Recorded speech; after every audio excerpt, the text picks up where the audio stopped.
Hello friends, आज की video में हम बात कर रहे हैं IBPS PO 2022 की जो वैकेंसी आई है उसके बारे में। आज की वीडियो में हम जानेंगे कि PWD कैंडिडेट्स के लिए कितनी वैकेंसी हैं, फॉर्म भरने की डेट्स क्या है, कब रिज़ल्ट आएगा, कब एग्ज़ाम होंगे, सारी डेट्स भी जानेंगे।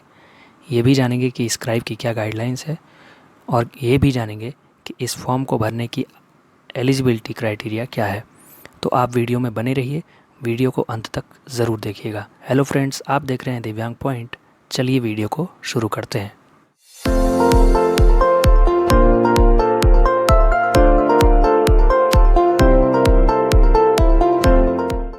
हेलो फ्रेंड्स, देखिए हम अपनी स्क्रीन पर आ गए हैं और अब आपको बारी बारी से हर एक चीज़ समझाएंगे। सबसे पहले देखिए IBPS PO रिक्रूटमेंट 2022, इसके बारे में हम बात कर रहे हैं। इसके बाद आप देखेंगे important dates. Start date for apply online 2 August 2022। Last date for apply online 22 August 2022, यानी कि 2 अगस्त से 22 अगस्त तक के बीच में आप इस फॉर्म को ऑनलाइन भर सकते हैं। ऑनलाइन एग्ज़ामिनेशन प्रीलिमिनरी अक्टूबर 2022, यानी प्री एग्ज़ाम आपका अक्टूबर 2022 में होगा और रिज़ल्ट ऑफ प्री एग्ज़ाम नवंबर 2022 में आएगा। फिर है ऑनलाइन एग्ज़ामिनेशन मेंस, तो ये मेंस का एग्ज़ाम आपका नवंबर 2022 में ही होगा और रिज़ल्ट मेंस का आएगा दिसंबर 2022 में। कंडक्ट ऑफ इंटरव्यू ये जनवरी फरवरी में होगा 2023 में। और प्रोविज़नल अलॉटमेंट यानी आपको ज्वाइनिंग मिलेगी या फाइनल रिज़ल्ट कह लीजिए आएगा अप्रैल 2023 में। ये हो गई फ्रेंड्स इंपॉर्टेंट डेट्स। और अब हम बात करते हैं एलिजिबिलिटी क्राइटेरिया के बारे में कि अगर आपको ये फॉर्म भरना है तो आपके पास क्या योग्यता होनी चाहिए। तो सबसे पहले है एज आप देख सकते हैं 1 अगस्त 2022 से काउंट की जाएगी। Minimum 20 years, 20 years and maximum 30 years, यानी 20 वर्ष से 30 वर्ष के बीच में आपकी उम्र होनी चाहिए 1 अगस्त 2022 को। इसको समझाते हुए यहाँ पर लिखा भी है कि a candidate must have been born not earlier than 2 August 1992, यानी 2 अगस्त 1992 भी अगर आपकी डेट ऑफ बर्थ है तो आप ये फॉर्म भर सकते हैं। लेकिन 1 अगस्त 1992 है तो आप नहीं भर सकते। एंड नॉट लेटर देन 1 अगस्त 2002, और 1 अगस्त 2002 से छोटे आप नहीं होने चाहिए, मतलब 2 अगस्त 2002 नहीं होना चाहिए, उससे पहले ही होना चाहिए। लेकिन ये जनरल के लिए क्राइटेरिया है। उसके बाद रिलैक्सेशन हम देखते हैं। Relaxation of upper age limit 10 years for PWD, मतलब अगर आप दिव्यांग हैं, विकलांग हैं, PWD हैं, किसी भी कैटेगरी से हैं PWD की, तो आपको 10 ईयर्स का रिलैक्सेशन मिलेगा, यानी आप 20 वर्ष से 40 वर्ष तक के बीच में हैं तो आप ये फॉर्म भर सकते हैं। नेक्स्ट हम देखते हैं educational qualification as on 22 August 2022, यानी 22 अगस्त 2022 तक आपको अपना ये जो एलिजिबिलिटी क्राइटेरिया है वो फुलफ़िल करना होगा। और क्राइटेरिया है a degree graduation in any discipline from a recognised university by government of India और एनी इक्विवेलेंट, मतलब कम से कम आपके पास ग्रेजुएशन की डिग्री हो, चाहे किसी भी कोर्स में हो, किसी भी स्ट्रीम में हो, गवर्नमेंट रिकॉग्नाइज यूनिवर्सिटी से होना चाहिए। Qualification recognise as such by the central government. Note, final result should have been declared on or before 22 August 2022, यानी फॉर्म भरने की जो आखिरी डेट है 22 अगस्त 2022, उससे पहले पहले आपका ये जो ग्रेजुएशन का रिज़ल्ट है, फाइनल रिज़ल्ट, वो आ जाना चाहिए, तभी आप ये फॉर्म भर सकते हैं। मतलब अपीयरिंग वाले इस फॉर्म को नहीं भर सकते, जो थर्ड ईयर में अभी हैं और उनका रिज़ल्ट नहीं आया है और 22 अगस्त तक भी नहीं आ पाएगा, वो इस फॉर्म को नहीं भर सकते। नेक्स्ट है reservation for persons with disability, ये हम देख लेते हैं। तो इसमें कई कैटेगरीज़ होती हैं। पहली है OC कैटेगरी। OC कैटेगरी होती है ऑर्थोपेडिकल चैलेंज कैटेगरी, जिसे हम शारीरिक रूप से दिव्यांग भी कहते हैं। इसमें देखिए कौन कौन से लोग फॉर्म भर सकते हैं। तो पहला है OA, यानी 1 आर्म अफेक्टेड, कोई भी हो, चाहे राइट हो चाहे left. 1 leg affected OL category, चाहे राइट हो या लेफ़्ट। तीसरा है OAL, यानी 1 आर्म एंड 1 लेग अफेक्टेड। और चौथा है BL, यानी both legs affected but not arms. तो इसमें सीधा दिया है कि जिनकी बोथ आर्म्स अफेक्टेड है, यानी दोनों हाथ जिनके अफेक्ट है, वो इस फॉर्म को नहीं भर सकते हैं। बाकी ये सारी कैटेगरीज़ OAL और BL, ये चारों कैटेगरीज इस फॉर्म को फिलअप कर सकते हैं। Persons with OA and OAL category should have normal bilateral hand functions. मतलब ये जो OA और OAL कैटेगरी है, उनका दूसरा हाथ जो है वो अच्छे से काम करना चाहिए। मतलब एक हाथ तो उनका अफेक्टेड होगा, पर जो दूसरा हाथ हो वो नॉर्मल अच्छे से काम करता हो। नेक्स्ट है इसमें कौन कौन से और लोग हैं OC कैटेगरी में। देखिए, सेरेब्रल पाल्सी वाले भी हैं, लेप्रेसी क्योर्ड वाले भी हैं, डॉर्फिज्म वाले भी हैं और मस्कुलर डिस्ट्रॉफी वाले भी हैं, एसिड अटैक विक्टिम्स भी हैं। तो ये सारी कैटेगरीज़ के लोग OC कैटेगरी के थ्रू इस फॉर्म को भर सकते हैं, अगर आपकी इनमें से कोई भी डिसेबिलिटी हो तो। नेक्स्ट है विजुअल इम्पेयरमेंट, या जिसे हम VI कहते हैं शॉर्ट में।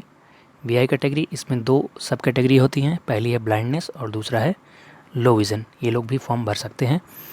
तीसरा है हेयरिंग इम्पेयर्ड, जिसे हम HI कैटेगरी बोलते हैं। इसमें भी 2 कैटेगरीज होती हैं। पहला होता है डेफ़ यानी कंप्लीट डेफ़, और दूसरा होता है हार्ड ऑफ हेयरिंग, जिनको सुनने में बहुत ज़्यादा प्रॉब्लम होती है। और नेक्स्ट कैटेगरी आती है ID कैटेगरी, जिसे हम इंटेलेक्चुअल डिसेबिलिटी कैटेगरी बोलते हैं। इसके अंदर ऑटिज़म वाले लोग भी फॉर्म भर सकते हैं, लर्निंग डिसेबिलिटी वाले लोग भी फॉर्म भर सकते हैं। लर्निंग डिसेबिलिटी में जैसे डिसकैलकुलिया, डिस्ग्राफिया और डिसलेक्सिया वगैरह जो इलनेस है वो आती हैं। नेक्स्ट है मेंटल इलनेस, ये लोग भी फॉर्म भर सकते हैं, और मल्टीपल डिसेबिलिटीज़, ये लोग भी फॉर्म भर सकते हैं। तो एक प्रकार से हम देखते हैं कि जो 2016 एक्ट के तहत 21 कैटेगरीज ऑफ डिसेबिलिटीज़ हैं, 21 प्रकार के जो दिव्यांग होते हैं, वो सारे के सारे लोग इस फॉर्म को भर सकते हैं। अब हम देखते हैं guidelines for using a scribe, यानी स्क्राइब को यूज़ करने के लिए क्या गाइडलाइंस है। The visually impaired candidates and candidates whose writing speed is adversely affected permanently for any reason can use scribe. यानी जो विजुअली इम्पेयर्ड हैं वो स्क्राइब यूज़ कर सकते हैं, और जो हाथ से दिव्यांग है, ऑर्थोपेडिक हैंडीकैप्ड हैं या सेरेब्रल पाल्सी वाले हैं, जिनके डोमिनेंट जो राइटिंग हैंड है जिससे वो राइटिंग करते हैं, अगर उसमें कोई अफेक्टेड है वो, और उससे वो सही से कार्य नहीं कर पाते, सही से उनकी टाइपिंग स्पीड स्लो हो सकती है, राइटिंग स्पीड स्लो हो सकती है, तो वो भी स्क्राइब यूज़ कर सकते हैं। स्क्राइब को यूज़ करने की कुछ शर्तें हैं, आप यहाँ पे देख सकते हैं। पहला है own scribe at own cost, यानी स्क्राइब आपको खुद से ले जाना होगा और उसका जो भी खर्चा होगा वो भी आपको ही देना होगा, IBPS नहीं करेगा। दूसरा है फ्रॉम एनी स्ट्रीम, यानी जो स्क्राइब की जो एजुकेशन होगी वो कोई भी हो सकती है, वो किसी भी स्ट्रीम से हो सकता है, किसी भी एजुकेशन बैकग्राउंड से हो सकता है। तीसरा है eligible for compensatory time of 20 minutes per our, यानी कि अगर आप स्क्राइब के थ्रू एग्ज़ाम देते हैं तो आपको 20 मिनट प्रति घंटे के हिसाब से अतिरिक्त समय मिलेगा। नेक्स्ट है should not be a candidate for the same exam, यानी जो आपका स्क्राइब होगा वो IBPS PO 2022 को ना दे रहा हो। ठीक है, मतलब रिपीट नहीं होना चाहिए कि आपका एग्ज़ाम भी दे रहा है स्क्राइब और अपना खुद का भी दे रहा है, ऐसा नहीं होना चाहिए। अब हम देखते हैं guidelines for locomotor disability and cerebral palsy, इनके लिए भी कुछ गाइडलाइंस है। तो इसमें है a compensatory time of 20 minutes per hour where dominant writing extremity is affected, minimum of 40% impairment, यानी 40% से अधिक यदि आपका राइटिंग हैंड अफेक्टेड है, चाहे आप OH हों चाहे आप सेरेब्रल पाल्सी वाले हों, तो आपको 20 मिनट एक्स्ट्रा मिलेगा।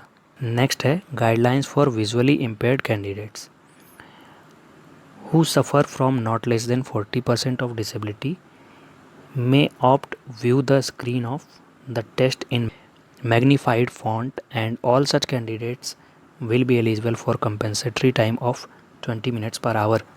यानी कि जो विजुअली इम्पेयर्ड है, जिन्हें हल्का फुल्का दिखता है, वो अगर लार्ज फॉन्ट को देखना चाहते हैं, स्क्रीन में बड़े बड़े फॉन्ट उनको दिखाई दे, तो वो मैग्नीफायर का ऑप्शन चूज़ कर सकते हैं, लेकिन उनकी डिसेबिलिटी 40% से 40% से अधिक होनी चाहिए, और ऐसे कैंडिडेट को भी 20 मिनट्स का जो कंपेंसेटरी टाइम है पर आवर के हिसाब से वो मिलेगा।